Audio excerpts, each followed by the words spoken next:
if you'll just cozy up to that microphone and it's yours. Thank you. A mother is supposed to be someone who nurtures, teaches, punishes, and above all, loves you. When you come into this world, that's all you know is your mother's voice, and that enough is comforting. After 24 years on this earth, I can't say that I have that with my mom. We are better off living across the state from each other. If for some miracle we do get to see each other, it's never for very long, because it's always the excuse of somebody needs to go get my help, or I'm only here for a short time and I want to see everybody.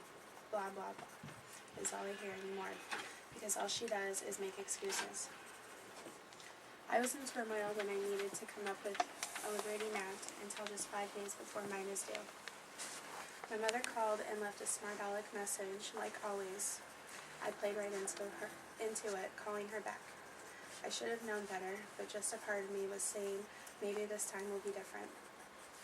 She talked to Lisa for a few minutes, and it was nice. Lisa was mad that I was sitting in her TT's truck, so in the middle of her conversation, she reaches over and hits me, saying, out of TT truck. I've been battling with Lisa on this hitting thing for a while now, so I grabbed her hand and popped it to show her that hitting hurts. That was when the alligator tears start. And my mom starts in with, what's wrong? Oh, baby, my girl. What did mommy do? Are you okay, baby? I just blew it off until Lisa did it again, and it was like deja vu. My mother started getting mad at me, telling me how to take care of my daughter, and that was my breaking point. I told her, if you are so effing worried about Lisa, why don't you move here and raise her? Maybe then she will behave.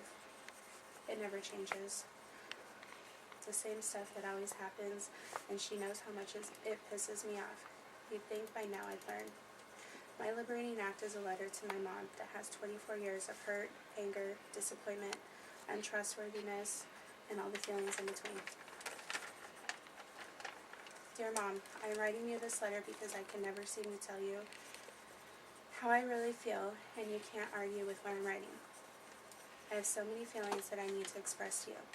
My first and biggest issue is the fact that I'm a single parent trying to raise my daughter all by myself, and you always seem to have something negative to say to me on how I'm doing it. I don't like it when you undermine me and what I'm doing with Lisa. Oh, my poor baby, what is mommy doing? What is wrong? That makes me feel like I shouldn't have the option or choice to punish my own child. You have no idea who Lisa is because you choose to live across the state, and because you still choose to do drugs, you will not have Lisa visit without me there. Whenever you do come here to visit, it's never for a long time, because you are always having to help someone or want to see some of your friends. It takes Lisa a while to get used to and comfortable with you because you're a stranger, and just when she warms up to you, you're gone again for 6 or more months. That is not something I want with Lisa. I want for Lisa to have to go through. Well, on the topic of drugs, that's a huge problem I have with you.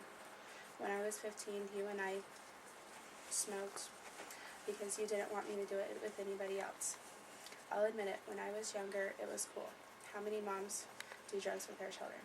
But now as a mother, I could never dream of Lisa doing it and never do it with her. When I was 18, I started hanging around my uncle more, and that was when I was introduced to meth. He was with me the first time I tried it, and because I knew the right thing to do after the high wore off was to tell you, I did. The reaction I got from you was not the one I'm looking for. You tell me that you do it with him as well, and then start asking me how I like it. That was the start of the next 2 years of you and I getting high. Gee, what a great mother-daughter relationship that is.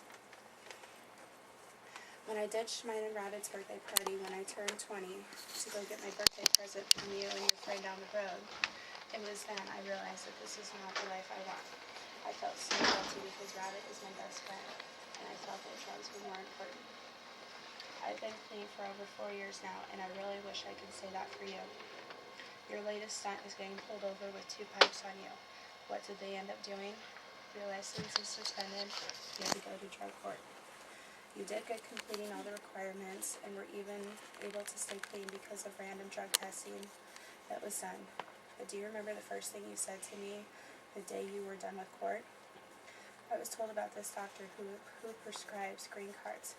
I made an appointment to go see him. All I really wanted when I was growing up was to have my feelings, thoughts, and needs met, and thus far only the essential needs were met. I had food, clothing, and shelter, but I was the oldest of 4 kids, and a lot of responsibility was put onto me. Once you divorced Dad and he moved in with Grandma, you jumped from guy to guy to guy. I lost track of how many Jose's, Jeffs, Todds, and Pete's there were, but you really picked a winner when we lived in Eugene. It was the one that made my life stop in its tracks, and I had to grow up overnight. I'm not in any way sticking up for him for what happened, but he gave me what I wanted and needed, so I thought at the time. Unfortunately, he was your boyfriend, and there was a 20-year difference between us. I can still remember what happened second for second, and how I never wanted you to find out. I remember going to my friends and telling them all what happened, never doubting their ability to keep a secret. The only reason you found out was because I had to go to the health department and they reported it to the authorities. My life lasted a few years. The day I was called into the office at the school and there were detectives waiting to talk to me, and my heart dropped into the bottom of my stomach when I seen you walk around the corner. I remember you crying, showing me genuine concern that a mother should. But after we were home, the few words that were spoken between us will haunt me for the rest of my life. I can never trust you with my boyfriend again.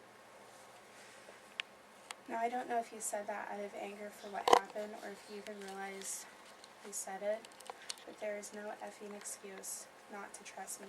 Every time I think about that, all that goes through my mind is that it's my fault, that I was a 15-year-old girl and he was a 35-year-old man. But it was my fault. I do want you to know that I love you and you will always be my mom, but there are some things we all need to work on. I'm not perfect by any means, but one thing I want you to know is that because of my life and the choices that were made either by me or others, I know what I don't want for my baby girl. I want her to feel safe and know that she doesn't have to hide things from me. Thank you for me and for Lisa.